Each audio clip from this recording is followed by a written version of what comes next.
नमस्कार, बहुत स्वागत आप सभी का। मैं आपके साथ अब्दुल नबी हसन लेकर हाजिर हूं आपका बेहद पसंदीदा शो खबर दिन भर। खबर दिन भर में आज की अहम खबरों पर डालेंगे विस्तार से नजर। कौन कौन सी बड़ी और महत्वपूर्ण खबरें आज हैं, आपको अब बताते हैं। सबसे पहले आज 5 अहम खबरों पर नजर डालेंगे। शुरुआत करेंगे नाराज ट्रंप से। जिस दोस्त के लिए अमेरिका ने बार बार पूरी दुनिया से मोर्चा लिया, आज उसी दोस्त को डोनाल्ड ट्रंप ने सरेआम डांट दिया। इजराइल से कहा कि बम मत गिराओ वरना इसे गंभीर उल्लंघन माना जाएगा। ट्रंप के ये शब्द चेतावनी सिर्फ शब्द नहीं बल्कि संकेत हैं कि अब अमेरिका की विदेश नीति बदल रही है। सीज फायर के बाद भी इजराइल के हमले पर उठे बड़े सवाल। इस पूरे घटनाक्रम में एक देश शांति दूत बना रहा, वो था कतर। थोड़ी देर में दिखाएंगे कि ट्रंप की इस सख्त नाराजगी के पीछे की रणनीति क्या थी, कतर की चुपचाप मध्यस्थता, और क्या इजराइल अब अमेरिका की नई नीति में अकेला पड़ता जा रहा है। अब से कुछ देर के बाद इसकी डिटेल। इसके अलावा दूसरी अहम खबर का जिक्र करेंगे। बात घर वापसी का करेंगे। घर वापसी के बाद मुस्कुराहटों का करेंगे। दरअसल चारों ओर मिसाइलें, आसमान में धमाकों की गूंज, और उन्हीं धमाकों के बीच एक उम्मीद की लौ जल रही थी। तेहरान की एक इमारत में बैठे थे बलिया के वो 5 लोग जो हर पल सोच रहे थे कि अब कब लौटेंगे अपने घर। ईरान इजराइल युद्ध की आग में फंसे इन तीर्थयात्रियों की आपबीती रोंगटे खड़े कर देगी, लेकिन इस खौफ के बीच भी बाजार खुले थे, मस्जिदों में नमाज जारी थी और जिंदगी जैसे कह रही थी अभी हौसला बाकी है।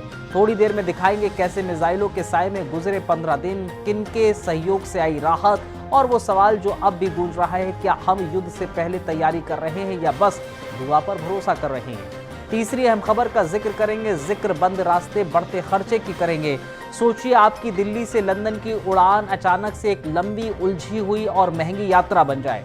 एक ऐसा सफर जो अब सीधे रास्ते की बजाय अरब सागर, ओमान, यूएई के आसमान के नीचे घुमावदार रास्ता तय कर रहा हो। क्या है वो वजह जो भारत की अंतर्राष्ट्रीय उड़ानों को भारी आर्थिक और समय की कीमत चुका रही है? कौन है वो गुप्त खिलाड़ी जो इस आसमान के जाल में नया ड्रामा रच रहा है? जानेंगे कि कैसे भू राजनीति ने उड़ानों को मुश्किलों से घेर लिया है। थोड़ी देर में विस्तार से बताएंगे क्यों बढ़ी है उड़ान की दूरी, लागत और टिकट की कीमतें, और आने वाले समय में क्या हो सकता है भारत की एयरलाइंस का भविष्य। डिटेल अब से कुछ देर के बाद। इसके अलावा एक और अहम जिक्र करेंगे, जाति है कि जाति नहीं का। सोचिए एक साधारण भगवत कथा की जगह एक भयानक ड्रामा हो रहा हो, जहां भक्तिमय बातें नहीं बल्कि जाति के नाम पर अपमान और अमानवीय हरकतें हो रही हों। एक कथा मंच जहां भगवान के नाम पर नहीं बल्कि जातिगत भेदभाव और घृणा के बीज बोए जा रहे हों। क्या ये 21वीं सदी का भारत है या कहीं हम फिर से पिछली मानसिकताओं के अंधकार में तो नहीं खो रहे? कैसे इटावा के एक गांव में धर्म के नाम पर हुई ये शर्मनाक घटना जिसने पूरे समाज को झकझोर कर रख दिया। थोड़ी देर में बताएंगे इस जातिगत विवाद की पूरी कहानी, आरोप प्रत्यारोप, और क्या कह रही है पुलिस और राजनीतिक दल। इसके अलावा 5वीं अहम खबर का जिक्र करेंगे। जिक्र दरअसल किताबों में दलजीत की करेंगे। सोचिए एक गायक जिसने अपनी मिट्टी और भाषा को कभी नहीं छोड़ा, आज उसी की कहानी विदेशी यूनिवर्सिटी के सिलेबस में पढ़ाई जाएगी। जहां कुछ लोग देश में विवाद करते हैं, वहीं बाहर उसकी कला को सराहा जा रहा है। दिलजीत दोसांझ का ये सफर बताता है कि असली सफलता ग्लैमर नहीं, पहचान और परफॉर्मेंस होती है। ब्लॉकबस्टर से ब्लैक बोर्ड तक का ये सफर युवाओं के लिए एक मिसाल बन चुका है। कुछ देर के बाद इसकी भी डिटेल आपके बीच, और जाते जाते आपको बात पते की बताते चलेंगे। इन 5 खबरों पर रहेगी अहम नजर, और जाते जाते बात पते की आपके बीच।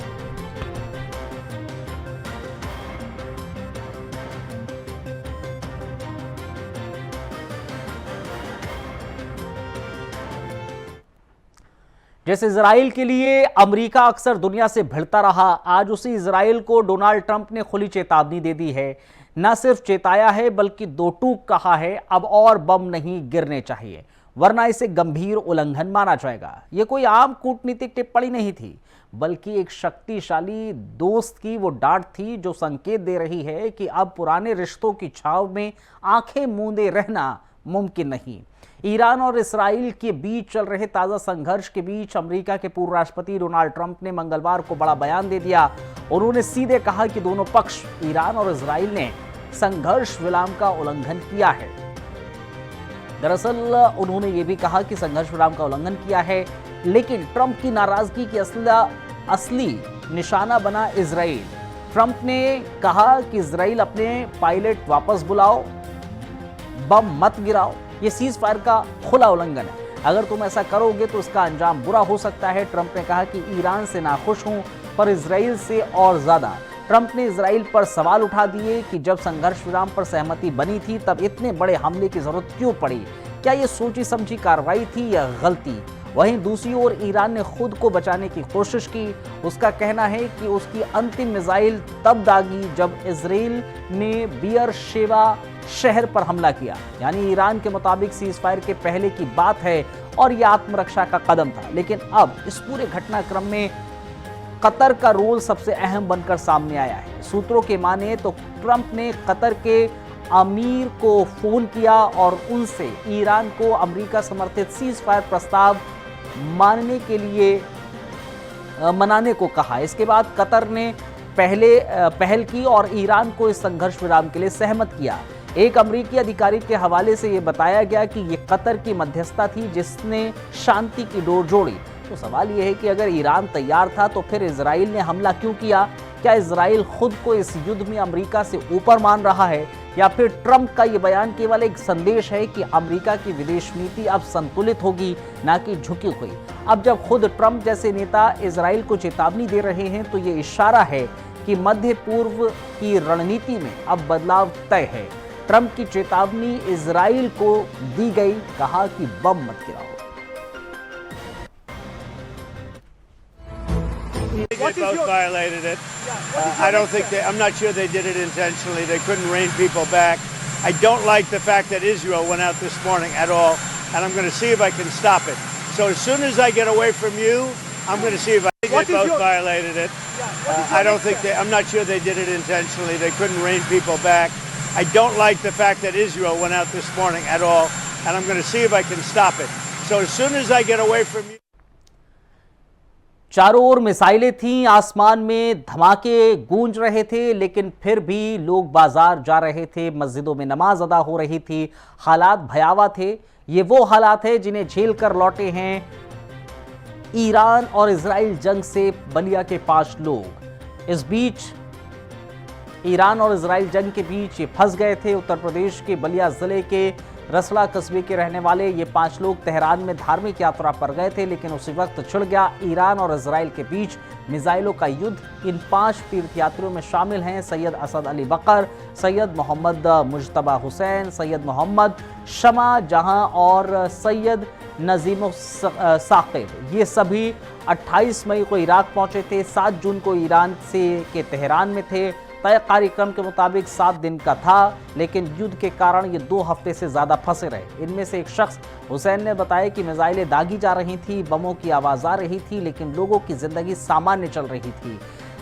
दुकानें खुली थी, पूजा स्थल चालू थे, लेकिन इस सामान्य दिखती जिंदगी के पीछे डर, तनाव और एक बड़ा सवाल था, हम वापस कब जाएंगे। तेहरान के एक होटल में रुककर ये ग्रुप भारत लौटने का इंतजार कर रहा था। हर दिन वो उम्मीद करते थे कि कोई फ्लाइट आए, कोई मदद आए। इस बीच भारतीय दूतावास लगातार संपर्क में था। ईरानी प्रशासन भी मदद को तैयार था। ईरान की सरकार और भारतीय दूतावास ने बहुत मदद की और सैयद हुसैन कहते हैं कि इनकी वापसी में बड़ा योगदान रहा है बलिया के सांसद सनातन पांडे और सपा प्रमुख अखिलेश यादव का भी। एक तरफ जहां सांसद ने विदेश मंत्रालय को पत्र लिखा, अखिलेश यादव ने केंद्र सरकार से विशेष विमान भेजने की मांग की। और इन सब के बीच में और भी कई भारतीय जो ईरान में फंसे हुए थे वो भी हिंदुस्तान वापस लौटे हैं। उन्होंने भी अपनी बातों को मीडिया के सामने रखा और खुशी जाहिर की। सरकार को लेकर भी उन्होंने खुशी जाहिर की और धन्यवाद किया। घर माँ बाप से मिलने जा रहे थे, दुख भी है कि पढ़ाई छोटी पड़ रही है, 4th ईयर था, तो मतलब उम्मीद थी कि पूरा करके ही वापस लौटेंगे, लेकिन अचानक से वापस आना पड़ा। उस बात की दुखी है, लेकिन खुश है कि अपने माँ बाप से मिलेंगे, क्योंकि जो माहौल वहाँ देखा था उस हिसाब से लगा नहीं था कि ऐसे घर कभी जा पाएंगे, घर वालों से मिल पाएंगे। मैम क्या हालात थे वहाँ के, किस तरह से सिचुएशन थी? I will really appreciate the Iranian people because they are like very strong. मतलब उस हिसाब से कि मतलब वो वैसे नहीं है कि कुछ हो जाए and they will shut down everything. उनका जो ईमान एतकाद है बहुत काफी ज्यादा अच्छा है, लाइक काफी, क्योंकि डरे नहीं, सब ठीक रखा, बजाय इसके कि हम चल रहे थे बस इसमें जैसे बम ब्लास्ट हो रहा था या कुछ भी, लेकिन काफी हद तक वो लोग काफी स्टेबल रखना चाहते हैं अपने हालात को। मेरा नाम एलिया बतूल है एंड माय हस्बैंड। बहुत अच्छा सुकून वर्ड जो होता है इसको कहते हैं सुकून। यस, अपने देश में आने का जो सुकून इंडियन मिलता है, गवर्नमेंट को अपने very thank you, very thank you. We proud of our government and Narendra Modi. Thank you for Narendra Modi thank and you our prime government. Minister, thank you so much and our Indian government, thank you so much. मैं आज Iran से आया, हमने evacuate किया है Iran से दिल्ली तक government of India से, और हम गवर्नमेंट ऑफ इंडिया के बहुत शुक्रगुजार हैं, पर्टिकुलरली फॉरेन मिनिस्टर अफेयर्स के। उन्हें बहुत आगे खदमत हमारी की और हमें यहाँ तक फास्ट ट्रैक बेसिस पे लाया है। आपको क्या क्या चैलेंजेस फेस करने पड़ते थे इस पूरे ट्रिप में? चैलेंजेस थी क्योंकि बाय रोड सफ़र था, near about 1500-1600 kilometre by road, और बाय रोड तो बॉर्डर क्रॉस करना थोड़ा डिफ़िकल्ट होता है as compare to by air, तो वो डिफ़िकल्ट। लेकिन हमारी जो मिनिस्ट्री है, हमारे जो एम्बेसडर, चाहे तेहरान के एम्बेसडर चाहे आर्मीनिया के एम्बेसडर, उन्हें बहुत हमारी खिदमत की और हमें महसूस करने नहीं दिया कि हमें कोई प्रॉब्लम हुई हो। एक्सपीरियंस बहुत थक गए हैं, लेकिन इंडियन एम्बेसी ने बहुत स्मूथली हमें निकाला वहाँ से, इवैक्यूएट किया, सब कुछ ऑलरेडी हम लोगों ने तैयार कर रखा था, तो हमें उतनी प्रॉब्लम नहीं हुई, बस थकान हुई। और आप क्या कहना चाहेंगे इंडियन गवर्नमेंट को जिन्होंने ये सब किया? हम बहुत थैंकफुल हैं उनके, इंडियन गवर्नमेंट के, इंडियन एम्बेसी के, कि उन्होंने हमें निकाला, इवैक्यूएट किया, सब कुछ उन्होंने तैयार किया, हमें कुछ प्रॉब्लम नहीं हुई, सब कुछ हमारी ऑलरेडी। सोचिए, आपने दिल्ली से लंदन की फ्लाइट बुक की है, बोर्डिंग पास हाथ में है, लेकिन जैसे ही फ्लाइट टेक ऑफ करती है, एक सीधा रास्ता जो सिर्फ 8 घंटे में मंजिल तक पहुंचता था, अब उसे छोड़कर जहाज यूएई, ओमान, अरब सागर होते हुए घूम घूम कर पहुंच रहा हो लंदन। न सिर्फ वक्त ज्यादा लग रहा है, बल्कि जेब पर पड़ रही है सीधी मार। दरअसल पाकिस्तान के जरिए भारतीय विमानों के लिए अपना हवाई क्षेत्र बंद करने के बाद से भारत की अंतर्राष्ट्रीय उड़ानों को अब लंबा और जटिल रास्ता तय करना पड़ रहा है। जिस उड़ान को दिल्ली से लंदन पहुंचने में 8 से 9 घंटे लगते थे, वही अब 12 से 14 घंटे में पूरी हो रही है।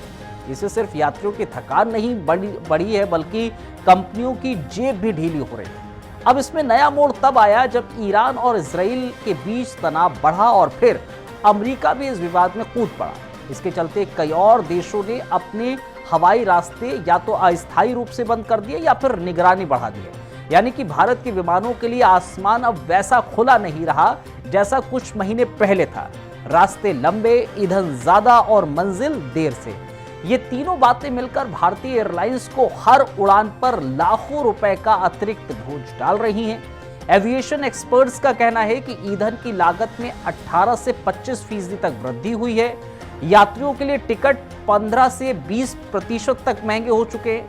पुराना रास्ता तकरीबन 8.5 घंटे का था, जो नया रास्ता अब 12.5 घंटे का हो गया है। लागत भी 3 से 5 लाख प्रति उड़ान हो चुकी है। ये अपने आप में बड़ा सवाल है। पर सवाल यह है कि आगे क्या ये हालात सुधरेंगे या फिर भारतीय विमान सेवाएं इस नॉर्मल को झेलने के लिए मजबूर है? एविएशन जानकार मानते हैं कि जब तक भू राजनीतिक तनाव कम नहीं होता है, हवाई क्षेत्र दोबारा नहीं खुलते हैं, भारतीय एयरलाइंस को यही जटिल रास्ते अपनाने होंगे। इससे न सिर्फ लागत बढ़ेगी, बल्कि उड़ानों की नियमितता, पायलट शेड्यूलिंग और मेंटेनेंस पर भी असर पड़ रहा है। और इसका असर सिर्फ उड़ानों तक सीमित नहीं है। पर्यटन उद्योग, अंतर्राष्ट्रीय व्यापार, यात्राएं, यहां तक कि मेडिकल इमरजेंसीज जैसी फ्लाइट्स पर भी अब देरी और लागत की तलवार लटक रही है। तो अगली बार जब आप अंतर्राष्ट्रीय टिकट बुक करें तो सोचें कि इतनी महंगी क्यों? तो जान लीजिएगा, रास्ता वही नहीं रहा है, आसमान अब उतना सीधा नहीं रहा है। कहीं जमीन सरहदें बंद हो रही हैं, तो कहीं आसमान के रास्ते तंग होते जा रहे हैं। भारतीय विमान सेवाएं अब सिर्फ उड़ान उड़ नहीं रही हैं, वो जूझ रही हैं तेल की कीमतों से, भू राजनीति से और बंद हो चुके रास्तों से।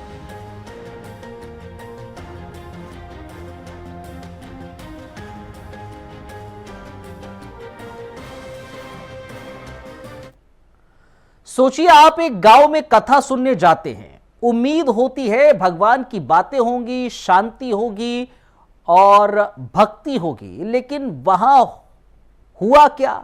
नाम पूछने के बाद जाति पूछी गई और जब मिला यादव तो फिर क्या हुआ आप सोच भी नहीं सकते। इटावा के बकेवर इलाके के दांदरपुर गांव में भगवत कथा कर रहे कथावाचक मुकुटमणि यादव और उनके सहायक संत कुमार यादव के साथ कथित तौर पर अमानवीय व्यवहार किया गया। आरोप है कि ब्राह्मण समुदाय से जुड़े कुछ वर्चस्ववादी लोगों ने कथावाचक की जाति पूछी और यादव बताने पर कथा को रोक दिया गया। फिर कथावाचकों के बाल काटे गए, नाक रगड़वाई गई, यहां तक कि इलाके की शुद्धि के नाम पर मूत्र भी छिड़का गया। 21वीं सदी के भारत में जाति पूछकर अपमान किया जाना, क्या यही हमारी सभ्यता है? क्या यही धर्म का सम्मान है? और वो भी भगवत कथा के मंच पर। मुख्य कथावाचक मुकुटमणि यादव के सहायक ने बताया कि वो गांव में कथा करने गए थे। पहचान पूछे जाने पर उन्होंने सत्य बताया। यादव इसके बाद भीड़ ने उन्हें कथावाचक मानने से इनकार कर दिया और आरोप लगाया कि उन्होंने ब्राह्मण बनकर कथा कहने की कोशिश की। आरोप है कि उन्हें बंधक बनाकर मारा भी गया, सामान तोड़ा गया और पैसे भी छीन लिए गए। गांव के कुछ लोगों ने इस घटना की निंदा भी की है, जबकि कुछ का दावा है कि कथावाचकों ने अपनी जाति छिपाई। दूसरी ओर कथावाचकों ने पुलिस से शिकायत की और 4 आरोपियों को गिरफ्तार किया गया है। पुलिस अधीक्षक ने कहा है कि जांच के लिए एसपी स्तर की टीम बनाई गई है, सख्त कार्रवाई होगी।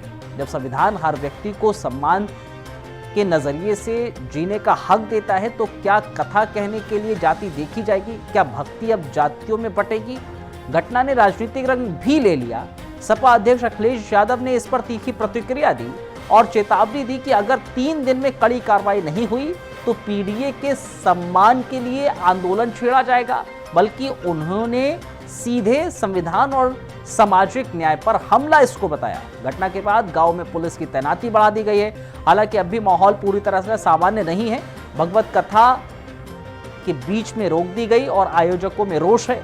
गांव में कुछ ब्राह्मण परिवारों ने भी घटना की निंदा की है, कहा है कि धर्म का अपमान हुआ है।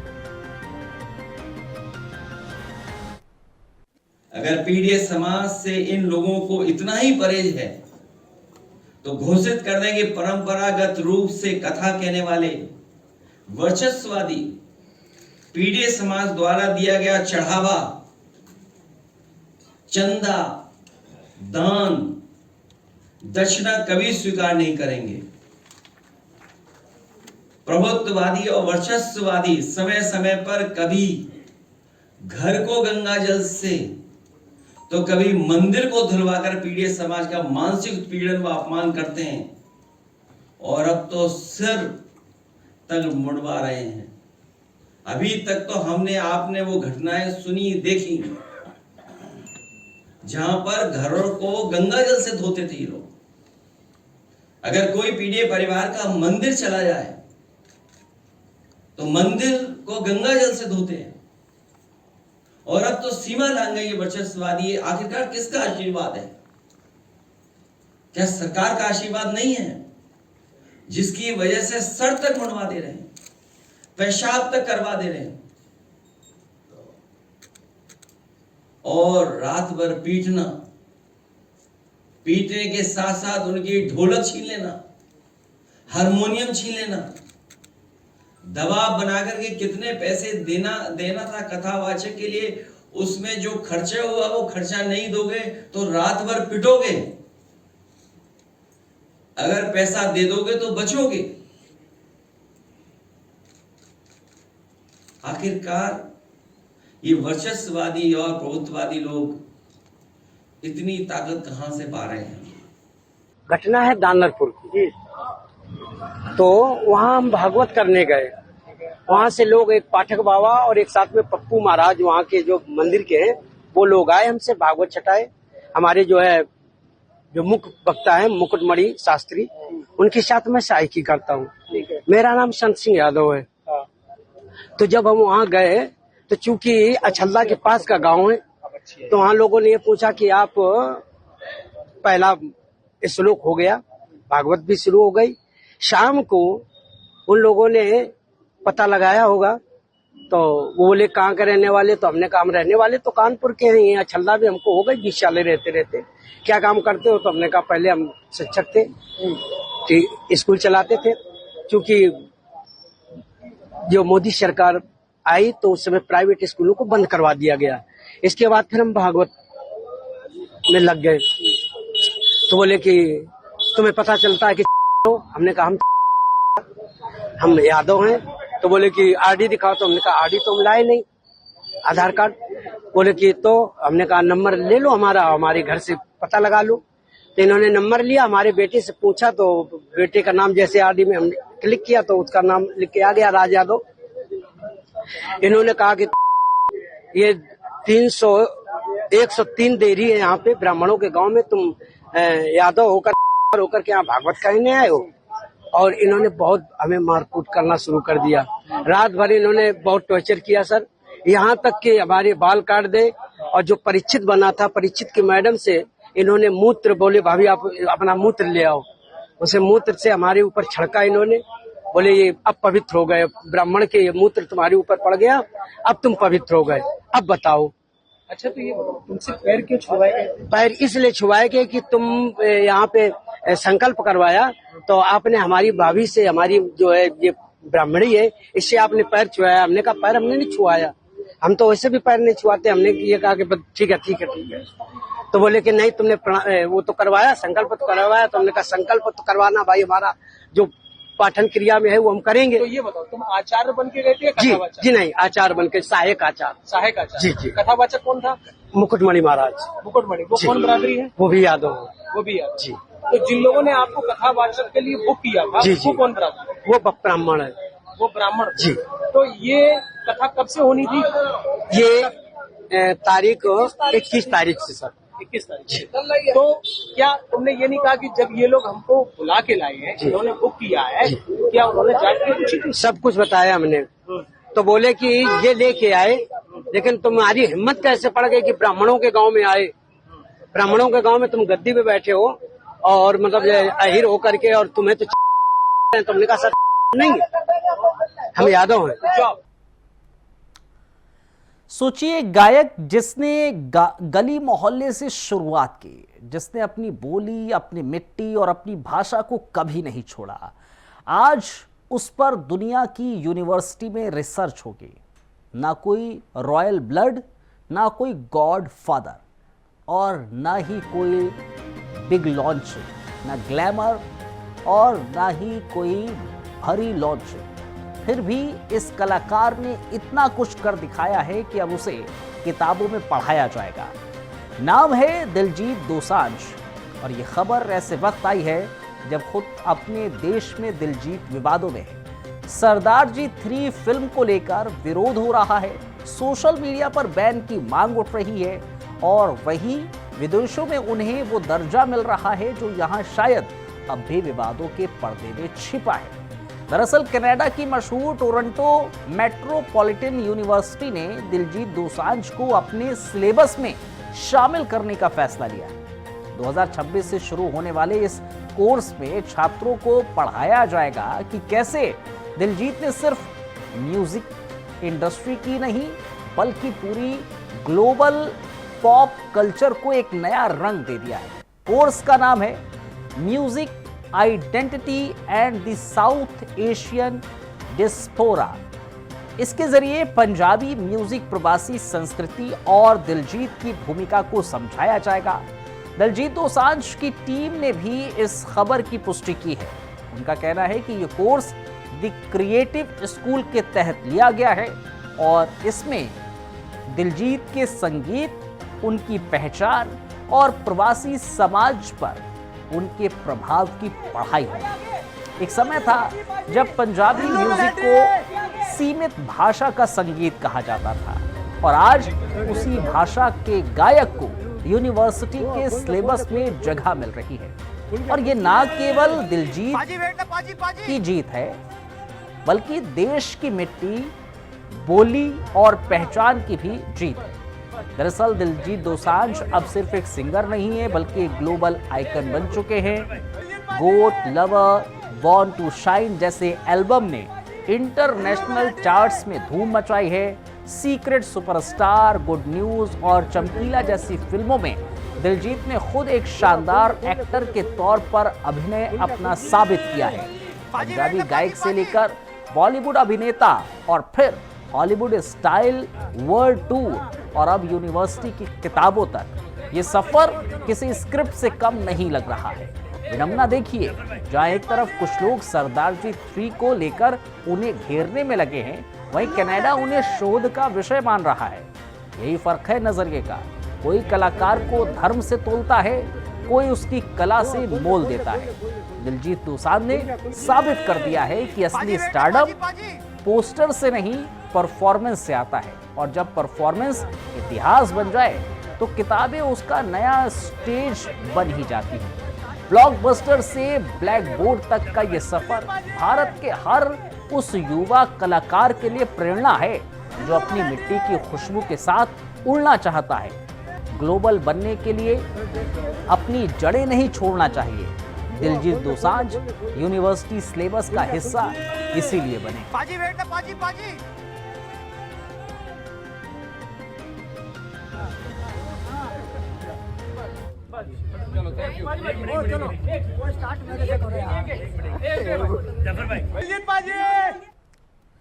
चलिए अब जाते जाते आज बात पते की आपको बताते चलते हैं। आज की बात पते की है कि अगर हालात कभी कभी कड़वे लगे तो याद रखना, नीम भी दवा होती है।